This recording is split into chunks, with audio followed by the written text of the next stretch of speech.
Ozone layer, इसके बारे में आप सभी ने स्कूल और न्यूज में जरूर पढ़ा और सुना होगा। ये लेयर पृथ्वी पर जीवन को बरकरार रखने के लिए बहुत जरूरी है, क्योंकि ये हमें सन से आने वाली अल्ट्रा वायलेट रेज से प्रोटेक्ट करती है। ओजोन आज से सिर्फ 600 मिलियन ईयर्स पहले ही फॉर्म हुई थी, जिसके बाद से ही जीवन की शुरुआत समुद्र से बाहर जमीन पर हुई थी। इससे पहले का जीवन समुद्र में बहुत नीचे तक हुआ करता था, जहाँ रेडिएशन ना पहुंच पाए, लेकिन एक अमाउंट पर सनलाइट मिलती रहे जिससे फोटोसिंथेसिस करना पॉसिबल हो। ओजोन लेयर फॉर्म होने के बाद ही कई सारे कॉम्प्लेक्स मल्टी सेलुलर ऑर्गेनिजम्स कम गहराई पर ओशियन में सरवाइव कर पाए, जहां उन्हें ज्यादा अमाउंट में सनलाइट मिले और 50 से 60 मिलियन ईयर्स के इवोल्यूशन में लाइफ जमीन पर आ पाई। तो साफ तौर पर हम कह सकते हैं कि अर्थ पर लाइफ के इवोल्यूशन का एक बहुत बड़ा क्रेडिट ओजोन लेयर को जाता है। लेकिन 3 महीने पहले आई कोपरनिकस सेंटिनल 5P सैटेलाइट की रिपोर्ट के अनुसार अंटार्कटिका के ऊपर 26 मिलियन स्क्वायर किलोमीटर बड़ा ओजोन होल है, जो अमेरिका, कनाडा और ब्राजील से भी बड़ा एरिया है। तो चलिए आज की वीडियो में हम समझते हैं कि ओजोन होल के बनने का कारण क्या है, और ये भी डिटेल में जानेंगे कि आखिर ओजोन लेयर होती क्या है। October, a hole appears in the ozone layer over the South Pole.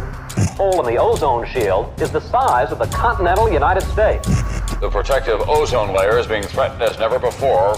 We're all at risk. सबसे पहले समझते हैं कि आखिर ओजोन होती क्या है। ओजोन एक गैस है जिसका केमिकल फॉर्मूला O3 होता है और ऑक्सीजन का O2 होता है। ओजोन के मॉलिक्यूल 3 ऑक्सीजन के एटम्स से बनते हैं। जब सूरज से निकलने वाली यूवी रेज ऑक्सीजन से टकराती है, जिससे एक केमिकल रिएक्शन होता है, यूवी रेज से ऑक्सीजन का मॉलिक्यूल स्प्लिट हो जाता है, मतलब अलग हो जाता है। ये अलग हुए एटम्स जब ऑक्सीजन से मिलते हैं तो ओजोन फॉर्म होती है। O + O2 = O3। यहाँ पर एक साइकिल चलती रहती है, जहाँ पर ओजोन के मॉलिक्यूल भी स्प्लिट होकर वापस ऑक्सीजन बन जाते हैं। इन रिएक्शंस की साइकिल को चैपमैन साइकिल कहते हैं, जिसे 1929 में सिडनी चैपमैन ने एक्सप्लेन किया था। ओजोन की ये लेयर जमीन से 15 से 35 किलोमीटर के बीच में एग्जिस्ट करती है, जिसमें जमीन से 32 किलोमीटर ऊपर सबसे ज्यादा ओजोन की कॉन्सेंट्रेशन पाई जाती है, almost 0.00006% of earth atmosphere, likely to be 3 billion tons. बहुत ही कम क्वांटिटी है, लेकिन यही बहुत जरूरी है हमारी अर्थ के लिए। इसकी नॉर्मल थिकनेस 3 to 5 mm होती है। ओजोन लेयर को हम खासकर इसलिए जानते हैं क्योंकि ये हमें सन से आने वाली यूवी रेज से प्रोटेक्ट करती है। यूवी रेज से हमें सनबर्न्स हो सकते हैं, स्किन कैंसर हो सकता है, इम्यून सिस्टम वीक हो सकता है, और इवन ये हमारे डीएनए तक को डैमेज कर सकते हैं। तो अब आपके मन में आया होगा कि ये सनस्क्रीन क्या काम आती है। सूरज की तरफ से ऑलमोस्ट हर वेवलेंथ की रेडिएशन निकलती है। इलेक्ट्रोमैग्नेटिक स्पेक्ट्रम में देखें तो हर तरह की रेज सन से निकलती है, जिसमें से यूवी रेज, एक्स रेज और गामा रेज इंसानों के लिए बहुत ज्यादा खतरनाक होती है।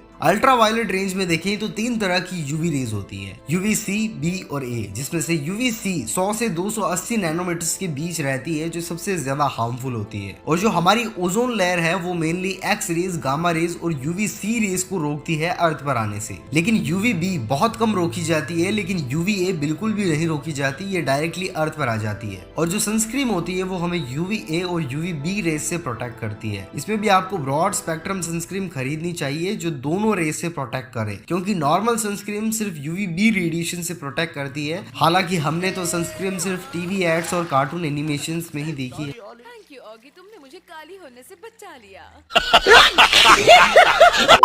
तो आप समझ सकते हैं कि आखिर ओजोन लेयर हमारे लिए कितनी इंपॉर्टेंट है। अगर ये नहीं होती तो UVC और बाकी हार्मफुल रेज भी अर्थ के अंदर आ पाती। और जैसा कि मैंने आपको वीडियो के शुरू में बताया, ओजोन के फॉर्म होने से पहले लाइफ सिर्फ ओशियन तक ही सीमित थी। ओजोन गैस -112 डिग्री सेल्सियस पर एक डार्क ब्लू कलर के लिक्विड में बदल जाती है, और -192 डिग्री सेल्सियस पर एक डार्क पर्पल कलर के सॉलिड में बदल जाती है। ऊपरी मामले में ये गैस हमें हार्मफुल रेडिएशन से बचाती है, लेकिन हमारे लिए इसका थोड़ा सा भी एक्सपोजर बहुत हार्मफुल है। ओजोन को साल 1814 में क्रिश्चियन फ्रेडरिक शॉनबाइन ने डिस्कवर किया था, जब ये पानी के इलेक्ट्रोलाइसिस पर एक्सपेरिमेंट्स कर रहे थे। ये इलेक्ट्रिसिटी से पानी को हाइड्रोजन और ऑक्सीजन में सेपरेट कर रहे थे, और इसी दौरान इन्होंने एक अजीब सी स्मेल को डिटेक्ट किया, जिसका नाम इन्होंने ओजोन रख दिया। ये स्मेल कुछ 2 इलेक्ट्रिकल वायर्स के बीच हुए स्पार्क जैसी थी। 1921 में GMB डॉब्सन एक ऐसी मशीन बनाते हैं जिससे एटमॉस्फेयर में ओजोन की कॉन्सेंट्रेशन मेजर की जा सकी। इसका नाम नाम है डॉप्सन स्पेक्ट्रोफोटोमीटर। आज के समय तक हम इसी मशीन से एटमॉस्फेयर में ओजोन को मेजर करते हैं धरती पर बैठे बैठे। इवन ओजोन की कॉन्सेंट्रेशन को डॉप्सन यूनिट्स में मेजर किया जाता है। अब आते हैं हमारी वीडियो के क्लाइमेक्स में। बात है 1950s और 60s की, जब अंटार्कटिका के ऊपर कई सारे रिसर्च स्टेशंस मौजूद थे जो इस मिस्टीरियस कॉन्टिनेंट को एक्सप्लोर करने के साथ साथ वेदर और स्पेस पर भी रिसर्च करते थे, जिसमें से स्पेशली कुछ रिसर्च स्टेशंस ओजोन लेयर को स्टडी करते थे, जिसमें एक डॉप्सन स्पेक्ट्रोफोटोमीटर इंस्टॉल था। और 1982 में साइंटिस्ट जोसेफ फार्मन डॉप्सन स्पेक्ट्रोफोटोमीटर से ओजोन को मेजर कर रहे थे, तो मशीन बताती है 40% ओजोन एटमॉस्फेयर से घट चुकी है। जोसेफ इस पे बिलीव नहीं करते हैं और सोचते हैं कि मशीन में कुछ खराबी हो गई होगी, क्योंकि 40% ओजोन का एक साथ कम हो जाना अनबिलीवेबल है। अगले साल 1983 में वो एक बार फिर आते हैं एक नई मशीन के साथ, बट मशीन इस बार बताती है कि ओजोन और भी ज्यादा घट चुकी है लास्ट ईयर के कंपैरिजन में। वो इस बार भी इस पर बिलीव नहीं करते हैं। उन्होंने सोचा कि नासा की कई सारी सैटेलाइट्स अर्थ के एटमॉस्फेयर को स्टडी कर रही है, मुझसे पहले तो उन्हें पता चल जाता। एक साल बाद फिर 1984 में जोसेफ अपने ओरिजिनल रिसर्च स्टेशन से 1000 मील दूर रीडिंग लेते हैं और रिपोर्ट में पता चलता है ओजोन का लेवल और भी ज्यादा कम हो चुका है। वो इमीडिएटली नासा के पास अपना प्रूफ लेकर जाते हैं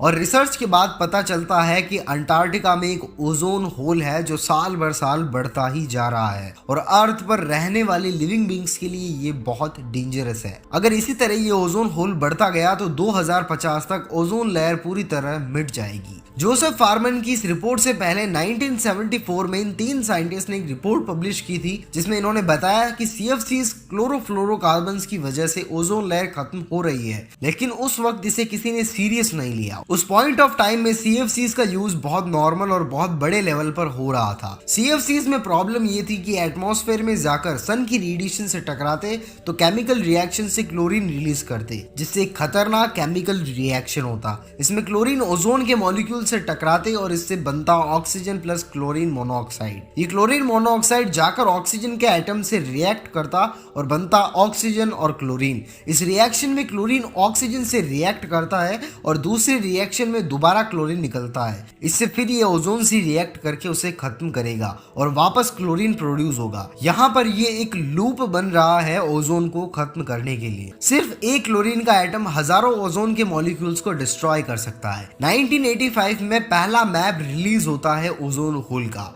इस मैप में नीचे मेजरमेंट्स डॉप्सन यूनिट्स में है, जिसमें लिखा है 200 से 300 यूनिट्स नॉर्मल है, लेकिन सेंटर में ओजोन लेयर 200 डॉप्सन यूनिट्स से भी कम थी और कुछ जगह पर almost 150 Dobson units. I hope अब आपको समझ आ गया होगा कि ओजोन होल एक्चुअली में कोई होल नहीं है, बल्कि उस एरिया में ओजोन लेयर बहुत थिन हो गई है। एक सवाल जो आपके मन में बचपन में भी ओजोन के बारे में पढ़ते वक्त आया होगा कि आखिर अंटार्कटिका में ही ओजोन होल क्यों बना। इसके पीछे का रीजन बताया जाता है कि एक तो जो हवा ऊपर की तरफ जाती है वो नॉर्थ और साउथ पोल की तरफ कॉन्वर्ज कर जाती है। ओजोन लेयर की वीकनेस सिर्फ अंटार्कटिका में ही नहीं बल्कि आर्कटिक में भी देखी गई है, लेकिन अंटार्कटिका में आर्कटिक के मुकाबले ये चीज ज्यादा देखने को मिली है। रीजन है पोलर स्ट्रेटोस्फेरिक क्लाउड। ये क्लाउड्स अंटार्कटिका में देखने को मिलते हैं, जिसकी ड्रॉपलेट्स में नाइट्रिक एसिड और सल्फ्यूरिक एसिड होता है, जिनमें क्लोरीन और ब्रोमीन जैसे केमिकल्स इन ड्रॉपलेट्स पर रिएक्ट करते हैं ओजोन को तोड़ने के लिए, जो -70 डिग्री सेल्सियस के टेम्परेचर के करीब होता है। दुनिया हिला देने वाली इस रिपोर्ट के आने के बाद दुनिया भर की सरकारें अलर्ट मोड पर आ जाती है और यूनाइटेड नेशंस 1987 में मॉन्ट्रियल प्रोटोकॉल को बनाता है, जो CFCs को HFCs से रिप्लेस करता है, जो ओजोन को हार्म नहीं करते।